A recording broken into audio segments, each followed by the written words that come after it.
e vou lê-las agora ao ministro Messias, porque esse eu percebi que é um sentimento, até para se fazer esse esclarecimento também para a população brasileira, além dos senadores e senadoras que não estão aqui dentro da CCJ, mas estão acompanhando através dos seus gabinetes. A primeira, ministro, sobre o aborto. O senhor frequentemente reafirma seus valores cristãos e compromisso com a defesa da vida.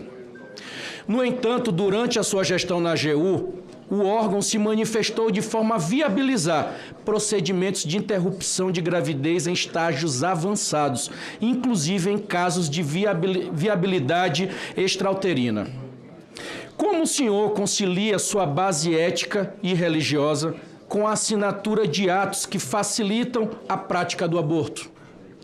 Caso aprovado, sua bússola no STF será a proteção integral da vida desde a concepção ou a agenda técnica que o senhor defendeu no Poder Executivo?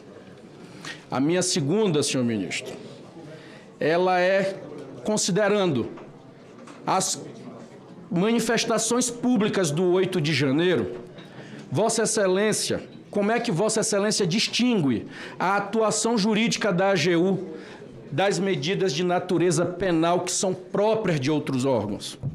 Aqui eu gostaria que Vossa Excelência esclarecesse o teor de um vídeo disseminado em que o senhor se vangloria das prisões dos manifestantes do 8 de janeiro e se diz responsável pelo encarceramento ocorrido naquela data. Qual foi a posição da AGU com relação àqueles atos? O senhor representou pela prisão preventiva desses manifestantes?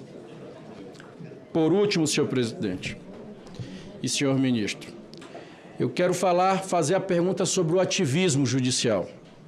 O país ele assiste uma crescente percepção de que o Poder Judiciário tem agido como um legislador positivo, muitas vezes atropelando deliberações aqui dessa casa.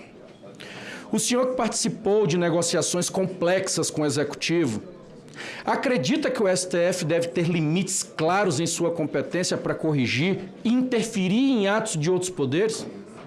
Como é que o senhor pretende atuar para que a Corte não se torne uma instância de revisão da vontade política do Parlamento? São essas três, e eu faço de forma muito tranquila, porque eu recebi e, obviamente, como sei que a casa e todos que estão em casa querem esses esclarecimentos, eu me foco nessas três e, obviamente, lhe parabenizo pela andança, por essa trajetória, que sem dúvida nenhuma é uma trajetória vitoriosa e que no dia de hoje, como Vossa Excelência mesmo diz, que Deus toque no coração de cada homem, de cada mulher que vai ter direito ao seu voto secreto, com a sua consciência, para compreender que não se trata de derrotar o presidente Lula nessa votação. Quem quiser derrotar, enfrentá-lo, vai podê-lo fazer em outubro na urna.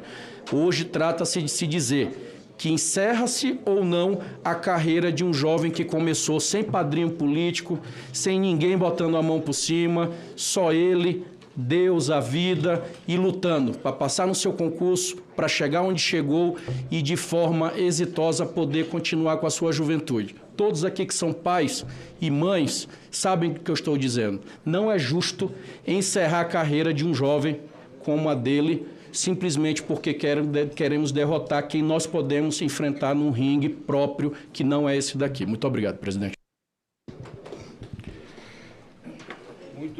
Senador Everton, obrigado pelas suas considerações e até perguntas que foi feito. Vossa Excelência, que é o relator. O Sabatinado Messias, o senhor quer usar a palavra? Pois não. Antes de Vossa Excelência usar a palavra, vou retornar a cadeira que é o presidente.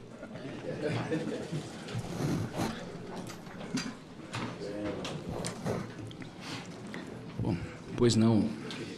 Presidente, com a sua permissão, gostaria de responder de forma muito objetiva e clara essas três questões formuladas pelo meu relator do meu processo, o senador Everton Rocha. Primeiro, o senhor trata do tema da resolução do Conselho Federal de Medicina,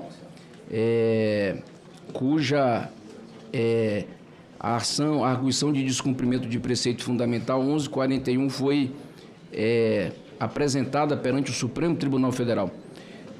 Primeiramente, eu queria fazer um destaque que eu considero de extrema importância neste tema. Repito, mais uma vez, eu compreendo que este processo de escrutínio público de sabatina ele é fundamental para que a sociedade brasileira conheça profundamente as credenciais do indicado do processo constitucional pelo presidente da República. O papel da sabatina republicana, sabiamente assim, estabelecido pelo Constituinte de 88, ele é um dos atos mais nobres do processo de indicação e aprovação de um ministro da Suprema Corte. Porque o nosso modelo constitucional, ele estabelece a vitaliciedade com a aposentadoria compulsória. Portanto, o escrutínio constitucional dentro do processo de sabatina e submissão de currículo e de demonstração das credenciais constitucionais a vossas excelências, ele é um momento dos mais nobres do processo de integração entre os três poderes da República. Quero dizer com muita objetividade, eu quero deixar claro, completamente claro este tema para toda a nação brasileira. Completamente claro. Sou totalmente contra o aborto. Absolutamente. Da minha parte, não haverá qualquer tipo de ação de ativismo em relação ao tema aborto na minha jurisdição constitucional. Eu quero deixar absolutamente vossas excelências tranquilos quanto a isso. Agora, é importante que nós separemos três coisas. Primeiro, a convicção pessoal. Terceiro, a posição institucional. Segundo, a posição institucional. Terceiro, a decisão jurisdicional. E eu queria que vossas excelências, a partir dessa perspectiva, entendessem isso muito claramente. Na condição de advogado-geral da União, apresentei um parecer perante o Supremo Tribunal Federal em que defendi, de forma muito clara e categórica, a competência privativa do Congresso Nacional para legislar sobre o tema do aborto. Ponto. Por quê? Porque assim diz a Constituição Federal. E por que assim diz a Constituição Federal? Porque é matéria penal. Dentro do que compreendemos do sistema penal, nós temos que defender o princípio. E o princípio é o princípio da legalidade estrita. O aborto é crime. E isso está dito na introdução da manifestação que apresentei ao Supremo Tribunal Federal. E disse mais, que naquela manifestação não iria se discutir se o aborto era ou não era crime. Disse, o aborto é crime e continuará sendo crime. O que foi feito, do ponto de vista estritamente técnico, numa posição institucional, como um ato jurídico próprio, complexo, de uma instituição chamada Advocacia Geral da União, foi dizer, com todas as letras, que na matéria penal, a legalidade estrita deve ser preservada. E dentro da matéria penal, com a legalidade estrita sendo preservada, o poder competente é o poder legislativo. Não foi feita nenhuma consideração de cunho moral, religioso, filosófico a respeito de apologia à prática do aborto. Quero até dizer que nenhuma prática de aborto pode ser comemorada ou celebrada, muito pelo contrário. Deve ser objeto de reprimenda.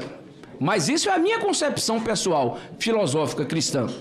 Eu quero até destacar que eu fui confrontado em relação ao tema específico da ADPF 1141, em que se discutia a prática terrível da sistolia fetal. Eu fico pensando, até porque fui confrontado por alguns senadores, eu acho que não há prática qualquer que seja positiva. Qualquer prática é dolorosa. Um aborto, qualquer que seja a circunstância, é uma tragédia humana. Agora a gente precisa olhar também com humanidade. Há uma mulher, há uma criança, há um adolescente, há uma vida. É por isso que a lei estabeleceu hipóteses muito restritas de excludentes da ilicitude. E isso há décadas.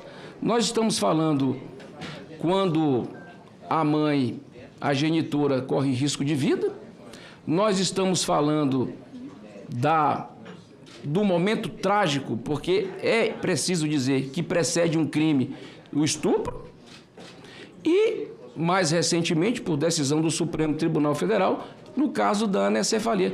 São essas três hipóteses estabelecidas dentro do nosso ordenamento jurídico de forma absolutamente restritiva. Eu, na minha vida profissional, aprendi a defender princípios. Aliás, aprendi com a sábia professora que na vida, se você quebra o princípio te quebra.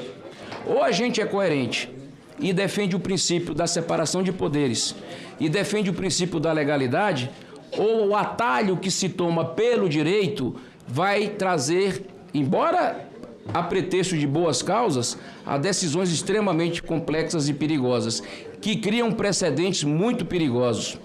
Eu quero lembrar que, ao lado desta resolução do Conselho Federal de Medicina, que estabeleceu, a pretexto de disciplinar a conduta ética profissional do médico, e aqui eu estou ao lado do presidente Otto Alencar, que é médico, e compete sim ao Conselho Federal de Medicina disciplinar a conduta ética do profissional médico. Tenho 2 irmãs médicas que trabalham no Sistema Único de Saúde, são pediatras, conhecem a dor, o dia a dia de trabalhar no Sistema Único de Saúde. Eu quero dizer que, quando se trata de competência, nós temos que ter objetividade. Quem tem a competência deve exercer. Nós não podemos estabelecer atalhos. Portanto, defendi o princípio da legalidade, defendi o princípio da separação de poderes. E queria fazer um alerta. Quem aplaude, neste momento, uma decisão fora da competência estrita estabelecida pela Constituição, corre o risco de se ver confrontado no futuro por uma decisão que desagrade. Porque se eu quebro o princípio da legalidade e autorizo que um conselho que não tem competência para legislar aprove uma medida restritiva, eu poderia imaginar que este mesmo conselho, no futuro, poderia criar uma medida ampliativa. E não é disso que tenho certeza que Vossas Excelências gostariam de ver. Portanto, o que fiz foi defender Vossas Excelências, o poder do voto que cada senador e senadora recebeu nas urnas. Segundo ponto, 8 de janeiro.